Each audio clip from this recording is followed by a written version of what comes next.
Today's Gospel reading is according to Luke.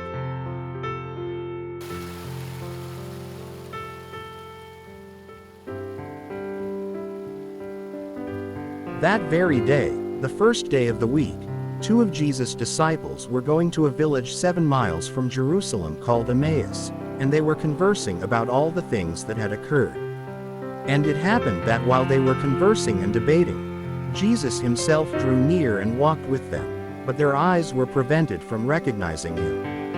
He asked them, "What are you discussing as you walk along?" They stopped, looking downcast. One of them, named Cleopas, said to him in reply, "Are you the only visitor to Jerusalem who does not know of the things that have taken place there in these days?" And he replied to them, "What sort of things?" They said to him, "The things that happened to Jesus the Nazarene, who was a prophet mighty in deed and word before God and all the people, how our chief priests and rulers both handed him over to a sentence of death and crucified him. But we were hoping that he would be the one to redeem Israel. And besides all this, it is now the 3rd day since this took place. Some women from our group, however, have astounded us. They were at the tomb early in the morning and did not find his body. They came back and reported that they had indeed seen a vision of angels who announced that he was alive. Then some of those with us went to the tomb and found things just as the women had described, but him they did not see." And he said to them, "Oh, how foolish you are!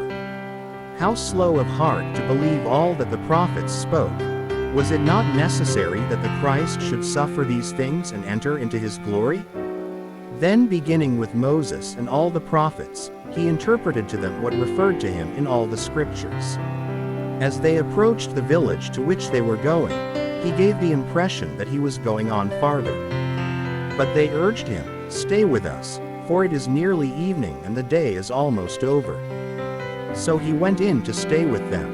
And it happened that, while he was with them at table, he took bread, said the blessing, broke it, and gave it to them. With that their eyes were opened and they recognized him, but he vanished from their sight. Then they said to each other, "Were not our hearts burning within us while he spoke to us on the way and opened the scriptures to us?" So they set out at once and returned to Jerusalem, where they found gathered together the 11 and those with them who were saying, "The Lord has truly been raised and has appeared to Simon."